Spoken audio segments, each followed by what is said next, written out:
mengucap syukur Tuhan untuk pagi hari ini Tuhan. Kami percaya Engkau hadir di setiap tempat kami, dimanapun kami berada saat ini. Engkau menguasai setiap kami, pikiran kami, hati kami Tuhan. Biar Engkau jadikan tanah hati kami, tanah yang paling subur untuk siap benih kebenaran firman-Mu, ditabur, ditanam, bertumbuh, berbuah, sampai buahnya bisa dinikmati banyak orang bagi kemuliaan nama Tuhan. Terima kasih Bapak, urapi lidah bibir mulut hamba-Mu, urapi setiap saudara-saudara hamba yang mendengarkan, semua kami ada di dalam perlindungan Tuhan yang sempurna di dalam nama Tuhan Yesus Kristus. Amin. Oke, shalom sekali lagi. Shalom. Ya, kita hari ini diberi tema mengenal Tuhan yang kita sembah. Saya akan buka dengan penjelasan bahwa mengenal dan tahu itu berbeda. Kalau saudara-saudara bilang, oh saya tahu Tuhan, saya tahu Yesus, tahu dan mengenal itu berbeda, saudara-saudara. Tahu, semua orang, bahkan bukan orang Kristen pun tahu Yesus itu siapa. Oh ya, Yesus itu Tuhan penebus, Tuhan yang mati di atas kayu salib buat orang Kristen, buat setiap kita. Oh, dia Yesus yang disembah sama orang Kristen. Banyak orang tahu tentang itu, tapi tidak semua orang mengenal. Mengenal itu sesuatu yang lebih dalam dari hanya sekedar tahu. Kalau kita cuma bilang, oh, aku tahu Yesus semua, bahkan kita nggak perlu jadi anak Tuhan, jadi orang Kristen, tahu Yesus itu siapa. Tapi untuk mengenal itu butuh yang namanya relationship, itu butuh yang namanya komunikasi, butuh yang namanya kedekatan, butuh karena misal contoh saudara-saudara di sini sekarang bersama-sama sedang di lapas, pasti saudara-saudara jadi lebih mengenal satu dengan yang lain. Sama, saya di rumah jadi mengenal, pasti mengenal yang namanya ayah, ibu, saudara saya. Karena hidup satu rumah, bergaul, berbincang-bincang tiap hari, mengalami suka dan duka bersama. Jadi kita mengenal kesukaannya, ketidaksukaannya, kelebihannya, kelemahannya, makanan favoritnya, warna kesukaannya. Tapi kalau hanya sekedar tahu, kita baru ketemu pertama kali, oh ya saya tahu sekarang sama lapas di Pontianak ini. Saya baru tahu, tapi saya belum mengenal saudara-saudara semua. Jadi itu bedanya ya, tahu dan mengenal. Dan kita semua sebagai anak Tuhan, sebagai orang Kristen, perlu yang namanya mengenal Yesus Tuhan yang kita sembah. Tidak hanya tahu, karena kalau tahu, semua orang juga tahu. Tapi kita perlu mengenal supaya kita bisa hidup benar, supaya kita hidup tepat memuliakan nama Tuhan. Yuk kita semua sama-sama buka firman Tuhan di dalam Matius 25 ayat 14. Matius 25 ayat 14 sampai peradabannya ya, sampai 30. Saya akan bacakan yang genap, saudara-saudara bacakan yang ganjil ya. Nanti ada satu yang pakai mic mewakili pembaca bersama-sama setiap ayat yang ganjil ya. Oke. Bawa semua Alkitabnya? Sudah buka semua? Matius 25 ayat 14 sampai 30 saya akan memulai dulu. Perumpamaan tentang talenta. Ayat yang ke-14, sebab hal kerajaan surga sama seperti seorang yang mau berpergian ke luar negeri, yang memanggil hamba-hambanya dan mempercayakan hartanya pada mereka. Yang seorang diberikannya 5 talenta, yang seorang lagi 2, yang seorang lagi 1, masing-masing menurut kesanggupannya. Lalu ia berangkat. Segera pergilah hamba yang menerima 5 talenta itu, ia menjalankan uang itu lalu beroleh laba 5 talenta. Hamba yang menerima 2 talenta itu berbuat demikian juga, dan talenta 2 talenta. Tetapi hamba yang menerima 1 talenta itu pergi dan menggali lubang di dalam tanah lalu menyembunyikan uang tuanya. Lama sesudah itu pulanglah tuan hamba-hamba itu, lalu mengadakan perhitungan dengan mereka. Hamba yang menerima 5 talenta itu datang dan ia membawa laba 5 talenta. Katanya, Tuan, 5 talenta Tuan percayakan padaku. Lihat, aku telah beroleh laba 5 talenta.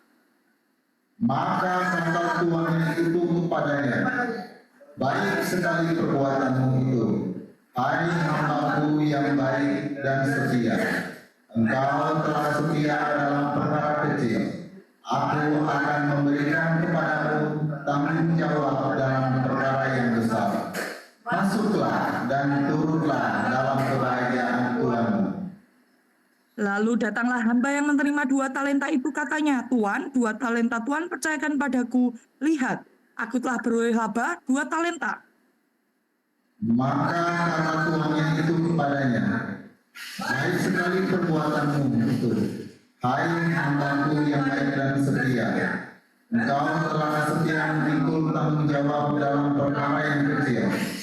Aku akan memberikan kepadamu tanggung jawab dalam perkara yang besar. Masuklah dan turunlah dalam kebahagiaan Tuhanmu. Kini datanglah juga hamba yang menerima 1 talenta itu dan berkata, Tuan, aku tahu bahwa Tuan adalah manusia yang kejam, yang menuai di tempat di mana Tuan tidak menabur dan yang memungut dari tempat di mana Tuan tidak menanam. Karena itu aku takut dan pergi menyembunyikan talenta Tuhan di dalam tanah. Ini terimalah kemuliaan Tuhan. Maka jawab tuannya itu, hai kamu hamba yang jahat dan malas. Jadi kamu sudah tahu bahwa aku menuai di tempat di mana aku tidak menabur dan memungut dari tempat di mana aku tidak menanam. Kalau begitu, seharusnya uangku itu diberikan kepada bankir, supaya pada waktu aku kembali, aku menerima kreditku dengan bunganya. Sebab itu ambillah talenta itu daripadanya dan berikanlah kepada orang yang mempunyai 10 talenta itu.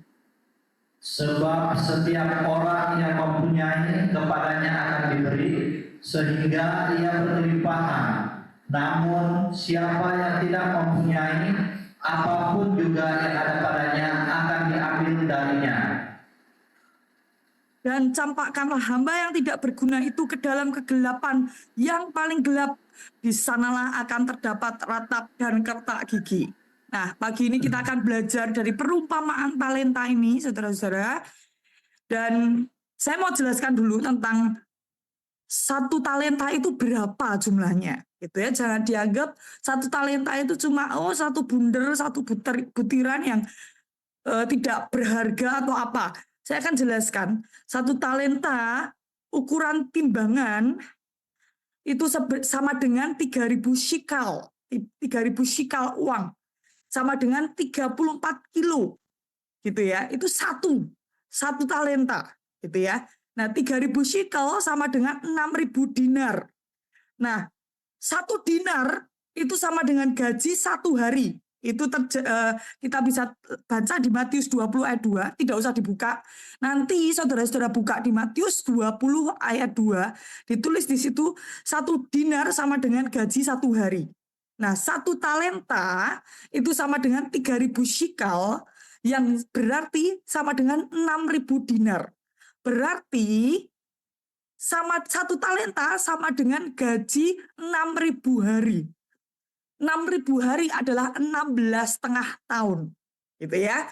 Jadi kita tahu bahwa tuannya setidaknya memberikan minimal 1 talenta.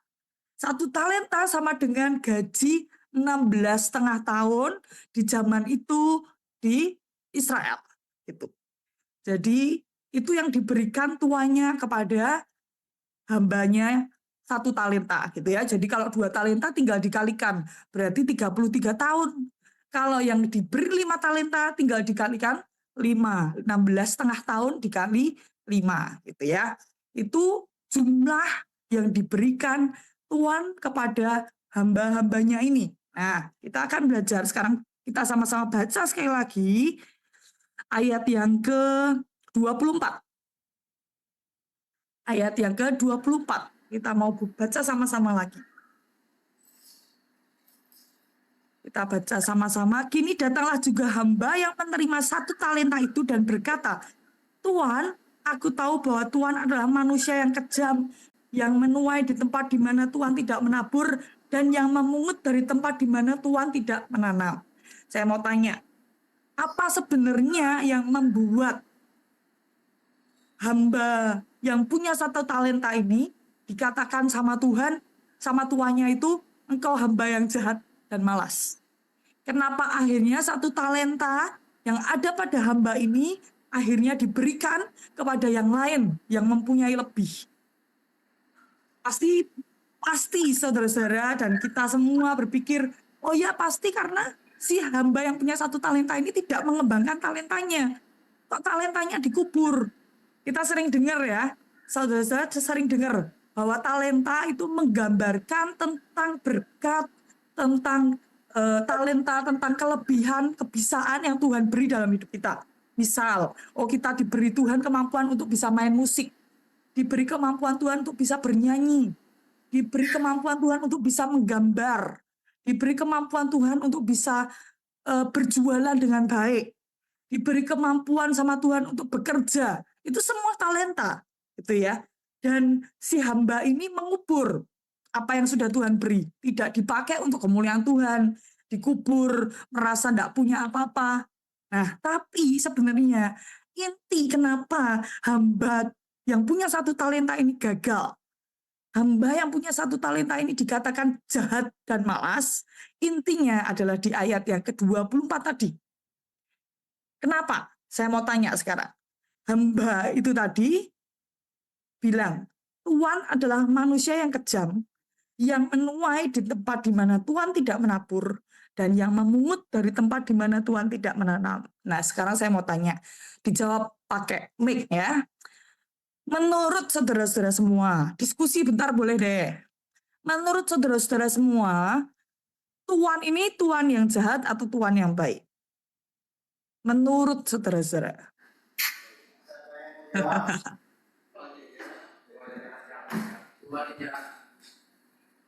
Tuhan yang jahat ya. Menurut saudara-saudara semua, Tuhan yang jahat. Nah, saya mau tanya sekarang. Kan dikatakan Tuhan tidak menabur. Menuai di tempat Tuhan tidak menabur dan memungut dari tempat di mana Tuhan tidak menanam. Saya mau tanya, talenta itu dari siapa? Dari Tuhan. Talenta dari tuannya ya, benar ya? Di sini kan tuannya ya yang memberi talenta, betul? Nah, talenta itu adalah taburan, betul? Dari tuannya. Benar nggak? Ngerti nggak maksud saya? Kan tuannya bukan gini, kamu kosongan, kamu nggak punya apa-apa, terus kamu ngembaliin ke saya ya? Enggak kan? Tuannya kasih nih 5 talenta, tuannya kasih nih 2 talenta, tuannya kasih ini 1 talenta, betul? Berarti tuannya menabur nggak? Menabur, betul? Ya, betul ya? Tuhan itu sama kita juga sama. Ngasih kita semua sama-sama. Tuhan kasih kita juga banyak hal dalam hidup kita. Tuhan tuh tidak cuma-cuma ngelahirin kita ke dunia dan jadi kita yang sekarang. Tuhan tidak memberi kosongan. Tuhan sudah kasih itu. Seperti hamba ini. Tuhan udah kasih 1 talenta, ada yang dapat 2 talenta, ada yang dapat 5 talenta. Jadi hamba ini ketika berkata, Tuhan engkau jahat, yang menuai di tempat Tuhan tidak menabur, memungut di mana Tuhan tidak menanam. Saya mau kasih tahu, inilah inti dari kesalahan si hamba yang punya 1 talenta ini. Yaitu apa? Tidak mengenal tuannya. Tuannya jelas-jelas menabur. Tuannya jelas-jelas memberi dia 1 talenta yang 1 talenta itu hitungannya 16,5 tahun gaji. Siapa di sini yang nggak mau sih tiba-tiba dikasih segepok uang selama buat 16,5 tahun gitu ya? Pasti mau lah. Kita berarti 16,5 tahun tuh bisa mengolah uang itu untuk sesuatu. Tapi hamba ini bisa berkata, Tuhan itu jahat. Tuhan tidak menabur di tempat, Tuhan menuai di tempat di mana Tuhan tidak menabur. Padahal Tuhannya menabur talenta, memberi talenta buat hamba ini. Nah, akarnya kenapa hamba ini dikatakan jahat dan malas. Dan kita tahu hukumannya, kita baca di ayat yang ke 29 dan 30. Tidak hanya dikatakan hamba yang jahat dan malas, tetapi di ayat 29 dikatakan begini, karena setiap orang yang mempunyai kepadanya akan diberi sehingga ia berkelimpahan. Tetapi siapa yang tidak mempunyai apapun juga yang ada padanya akan diambil daripadanya. Dan ini ayat yang ke-30, saya berdoa, saya dan saudara-saudara semua, kita semua tidak masuk dalam bagian ini. Dan campakkanlah hamba yang tidak berguna itu ke dalam kegelapan yang paling gelap.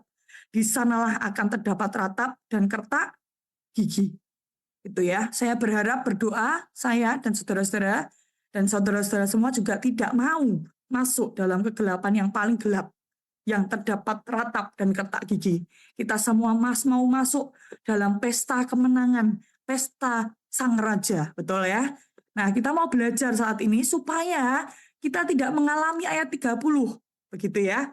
Nah, akar yang pertama dari hamba yang punya 1 talenta ini adalah ketidakpengenalannya akan tuannya, gagal mengenal tuannya. Seberapa sering kita gagal mengenal kita enggak usah gagal mengenal Tuhan kita ya. Mungkin mengenal istri kita, mengenal ayah ibu kita, mengenal anak-anak kita, saja mungkin kita salah, mungkin kita sering nggak bisa. Nah, padahal kita perlu mengenal Tuhan yang kita sembah. Oh, Tuhan itu maha kuasa, Tuhan itu penuh kasih, Dia Tuhan yang panjang sabar, bukan maha sabar. Oh, Dia Tuhan yang kita mesti mengenal apa yang Tuhan tidak suka dalam hidupku, apa yang Tuhan suka dari hidupku, apa yang Tuhan mau untuk aku kerjakan, apa yang Tuhan tidak mau untuk aku kerjakan. Kita perlu mengenal Yesus yang kita sembah, tidak hanya sekedar tahu.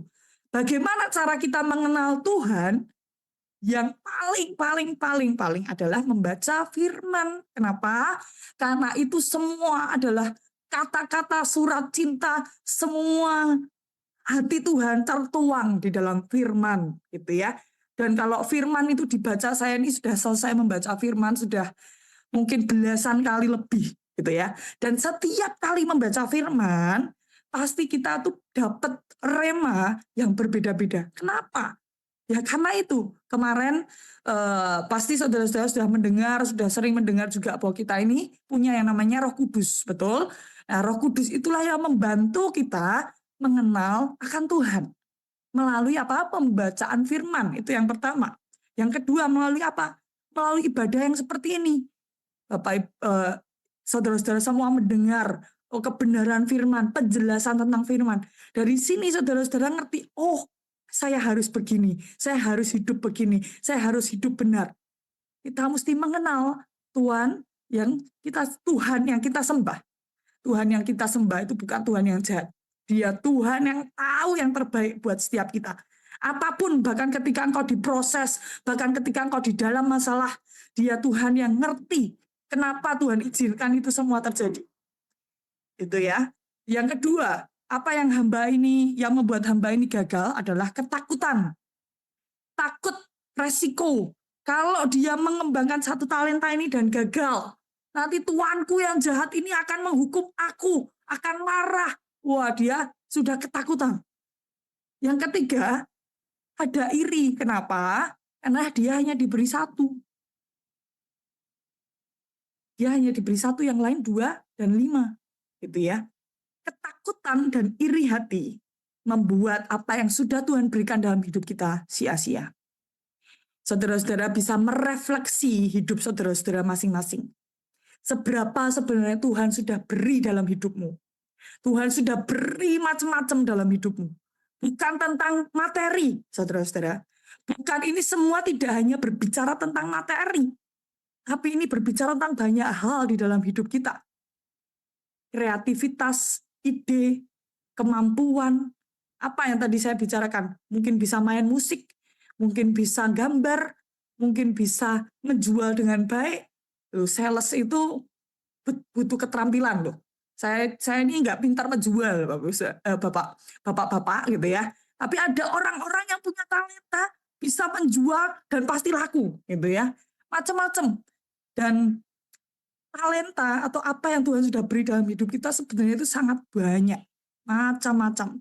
Dan sebenarnya bapak-bapak semua bisa merefleksi apa sebenarnya yang sudah Tuhan beri dalam hidupmu, gitu ya. Mungkin ada ketegasan, ada karisma untuk memimpin. Itu semua sebenarnya talenta yang Tuhan sudah beri, karunia yang sudah Tuhan beri. Dan kemarahan, iri hati, ketidakkenalan kita akan Tuhan akan membuat itu semua yang Tuhan sudah beri dalam hidup kita sia-sia.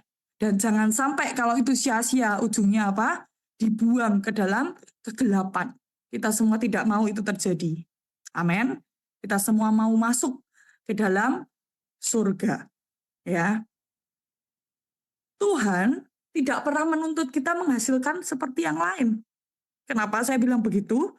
Kita lihat ketika yang 5 talenta menghasilkan berapa? Yang 5 talenta menghasilkan jadi 10 total ya. Terus yang 2 talenta menghasilkan berapa? 2 talenta lagi. Jadi tuannya tidak bilang gini, oh kamu sudah punya 5, kamu jadi 5. Berarti yang 2 kamu juga harus jadi 5. Enggak. Tuhan tidak pernah menuntut kita menghasilkan hasil yang sama satu dengan yang lain. Tidak pernah. Ketika yang 2 menghasilkan 2, tuannya juga bersuka cita. Ketika yang 5 menghasilkan 5, tuannya juga bersuka cita. Jadi Tuhan tidak pernah bilang, kamu harus sama seperti ini. Kamu harus sama jadi seperti ini. Tidak. Tapi dengan apa yang sudah Tuhan berikan dalam hidupmu, Tuhan mau itu dikembangkan. Dan semua kembali kok untuk kemuliaan nama Tuhan. Dan Tuhan kita, tadi firman berkata apa? Barang siapa yang mempunyai, dia akan diberikan lagi sampai berkelimpahan. Itu sebenarnya teori di dalam Alkitab, saudara-saudara, seringkali tidak sama dengan teori dunia. Kadang tidak masuk akal. Kenapa sudah berkelimpahan, sudah punya, sama Tuhan ditambahi? Itu teorinya dalam Tuhan, gitu ya. Teori dalam Tuhan, barang siapa engkau yang disakiti, dipukul, gitu ya, pipi kananmu, beri pipi kirimu. Kalau dunia bilang apa? Kamu dipukul pipi kananmu, balas pukul pipi kanan, begitu ya. Kalau di dalam Tuhan, Tuhan mengajarkan yang namanya kasih.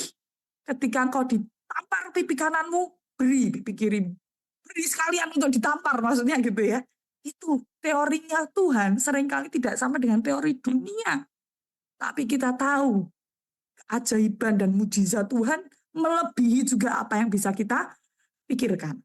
Gitu ya. Kita buka di Yakobus 3, Yakobus 1, sorry. Yakobus 1 ayat 3 sampai 4. Boleh saudara-saudara semua bacakan untuk saya pakai mic ya.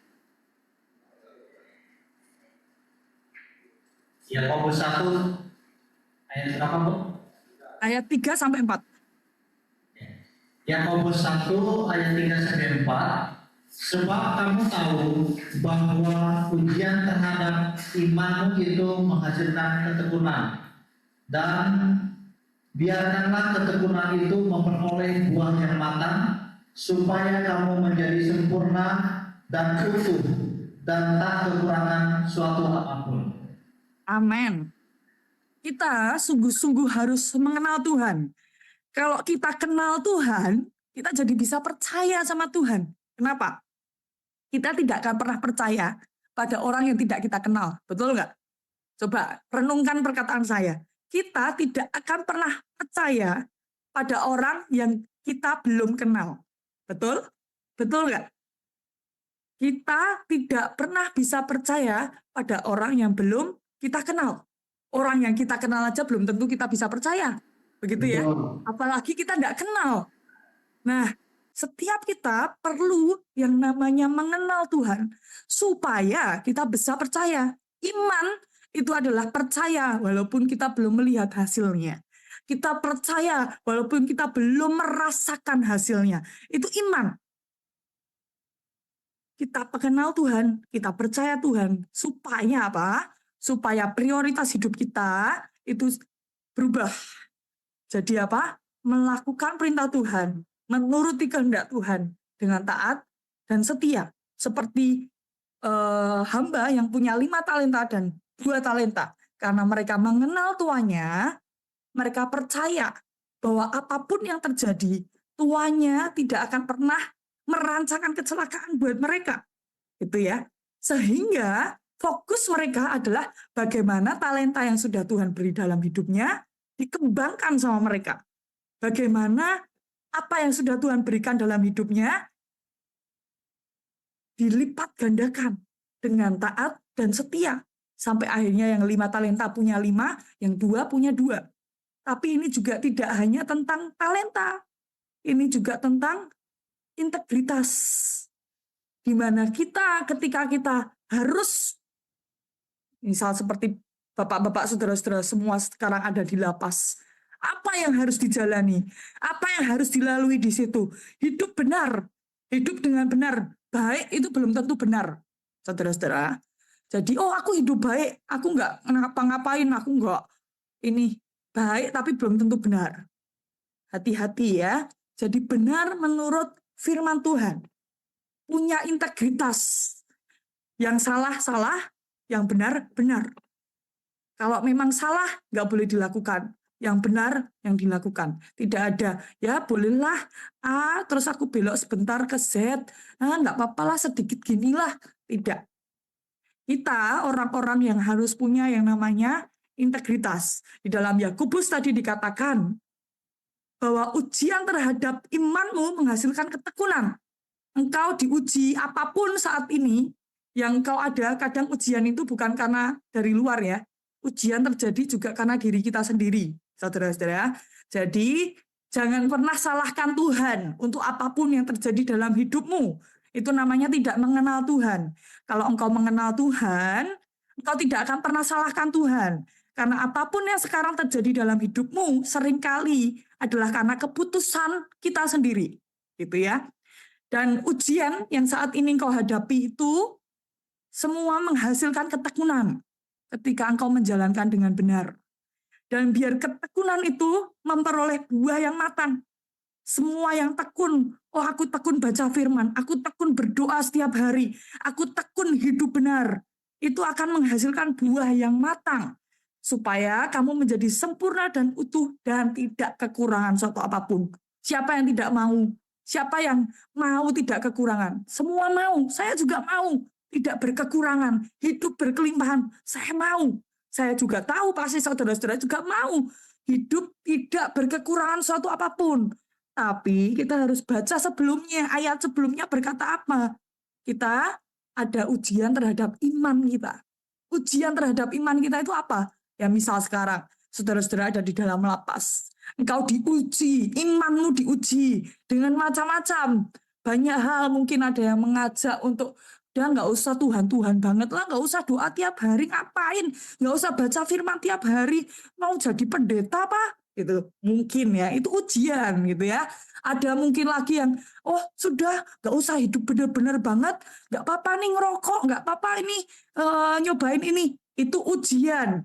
Dan semua kita perlu yang namanya integritas, supaya ujian terhadap iman kita itu menghasilkan ketekunan. Dan setelah kita tekun menjalani itu semua dengan integritas, aku menolak. Aku mau tetap doa tiap hari. Aku mau baca firman tiap hari. Aku mau dengerin firman tiap hari. Aku mau hidup benar. Aku enggak mau rokok-rokokan. Aku enggak mau yang lain.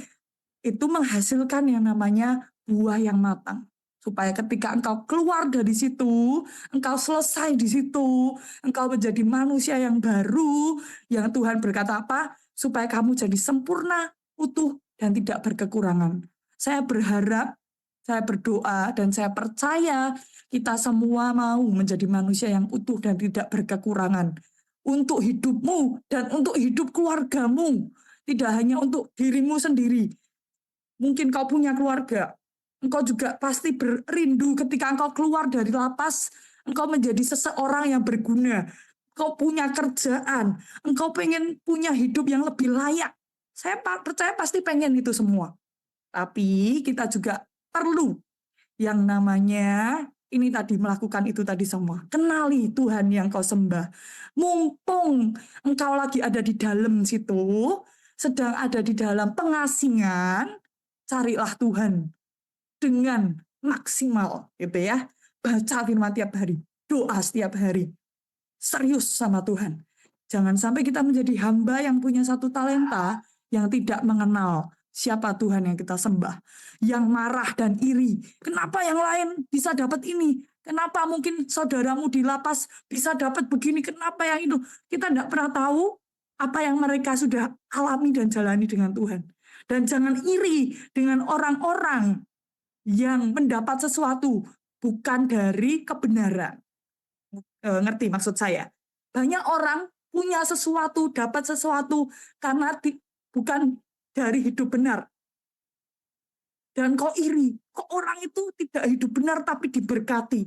Kok orang itu hidup seperti itu tapi diberkati. Jangan iri dengan orang-orang yang seperti itu. Jangan takut sama jangan takut untuk melangkah.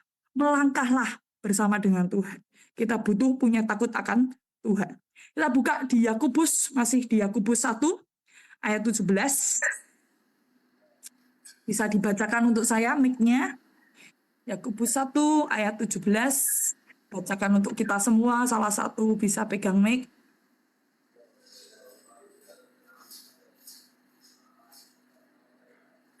Yakobus 1 ayat 17, setiap pemberian yang baik dan setiap anugerah yang sempurna datangnya dari atas, diturunkan dari Bapa segala terang. Padanya tidak ada perubahan atau bayangan karena pertukaran. Amin. Setiap pemberian itu dari Tuhan adalah baik. Setiap anugerah yang sempurna datangnya dari Bapa segala terang. Jadi kita mau belajar menerima segala sesuatu yang diberikan Tuhan dengan sukacita dan keyakinan bahwa pemberian Tuhan adalah yang terbaik bagi kita dan sesuai dengan kemampuan kita. Saya mau ulang, menerima segala sesuatu yang diberikan Tuhan dalam hidup kita dengan sukacita dan keyakinan bahwa pemberian Tuhan adalah yang terbaik bagi kita dan sesuai kemampuan kita. Karena apa? Karena tadi yang punya satu talenta merasa kok nggak adil. Kok aku cuma diberi satu, yang lain 2, yang lain 5. Saya mau kasih tahu, bahkan dia diberi satu talenta aja sama dia dikubur. Dia nggak berani untuk kembangkan itu. Apalagi dia diberi lebih. Jadi saudara-saudara, ketika engkau diberi apapun oleh Tuhan, nantinya atau saat ini, percayalah, sekalipun kau lihat kok kecil ya, kok nggak besar ya, tapi percayalah tadi yang dikatakan apa? Setiap pemberian yang baik dan yang setiap anugerah yang sempurna datangnya dari atas. Apapun yang diberikan Tuhan dalam hidupmu, terima dengan sukacita dan percaya bahwa itu yang terbaik untuk hidupmu dan itu adalah sesuai kemampuan kita. Tuhan sudah takar. Tuhan itu yang paling tahu diri kita melebihi diri kita sendiri. Tuhan yang menciptakan kita. Tuhan yang menenun, membuat kita dari kita lahir. Dia yang paling ngerti. Ayat yang kita kembali di Matius 25.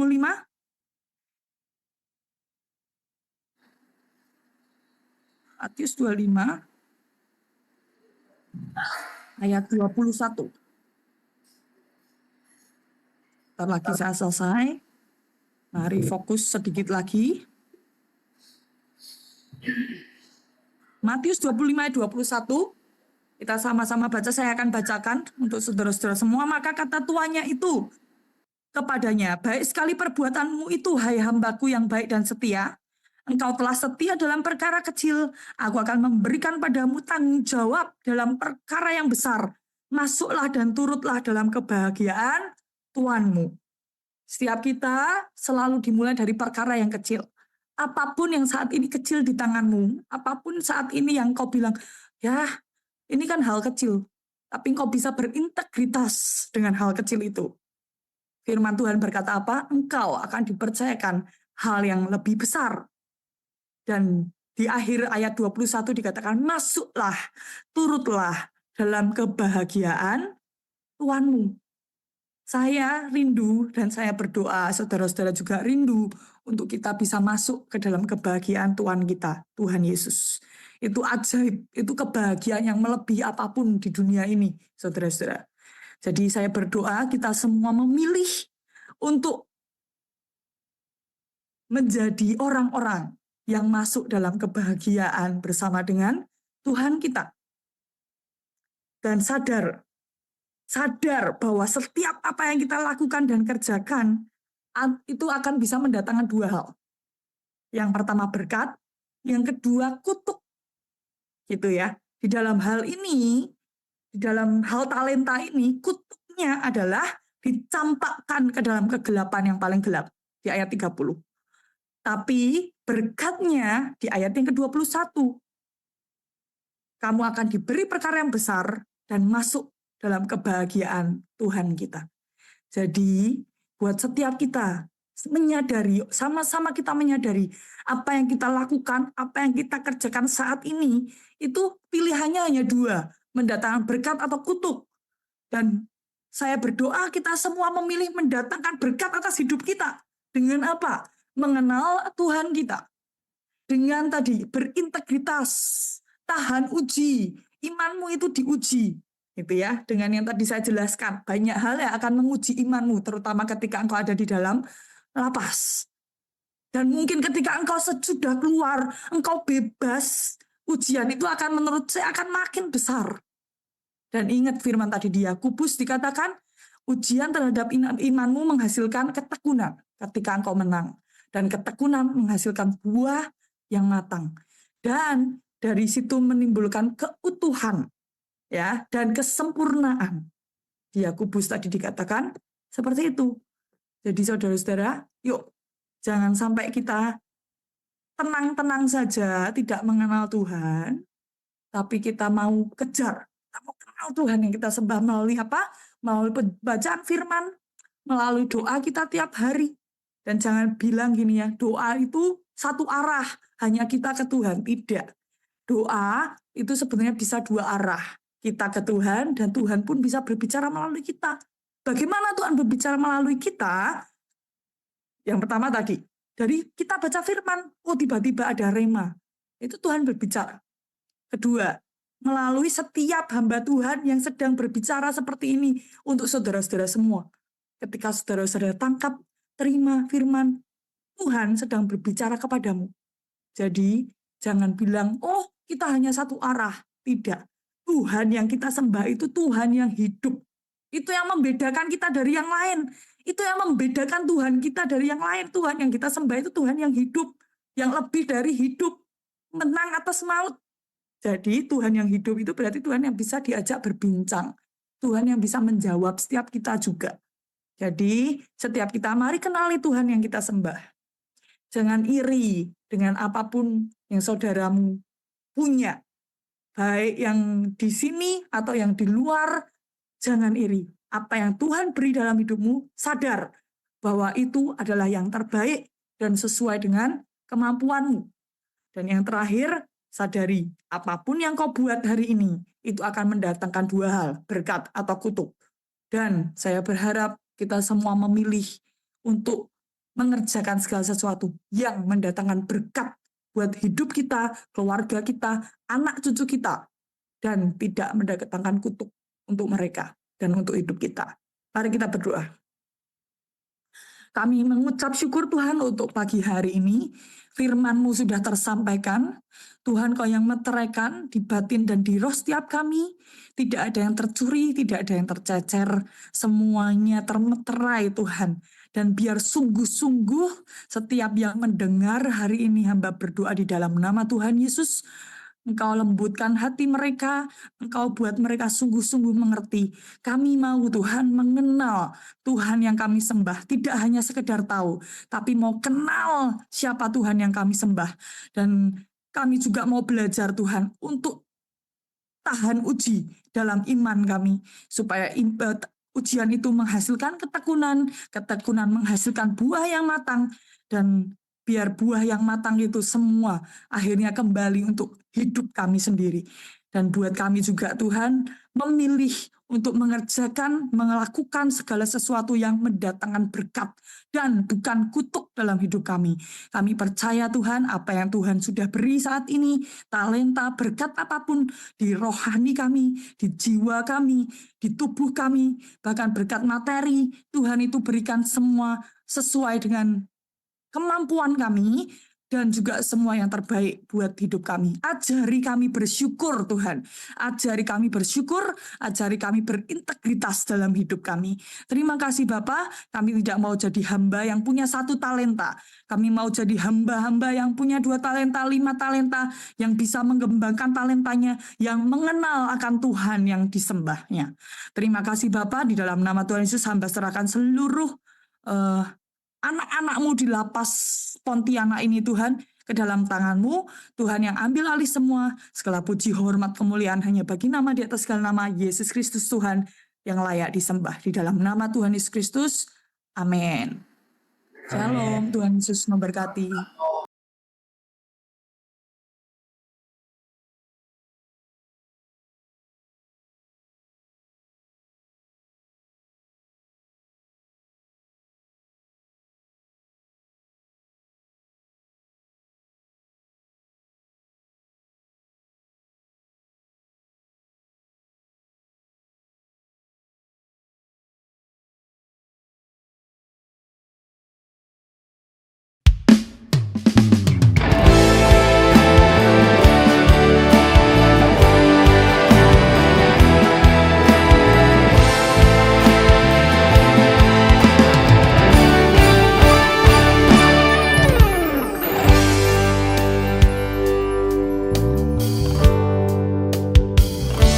Ojo krungu suarane liya, ojo gelem diapusi setan. Dengarkan saja firman Tuhan.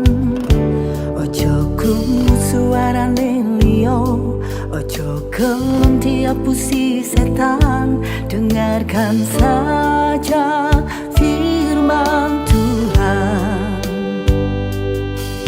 Pasukan semongko tarik sih. Ojo susah bro, ojo lembut sis. Susah yang urip iku ngundang pikiran. Ayo guyu bro, ayo mesem sis. Renung ke firman atine tadi ayem.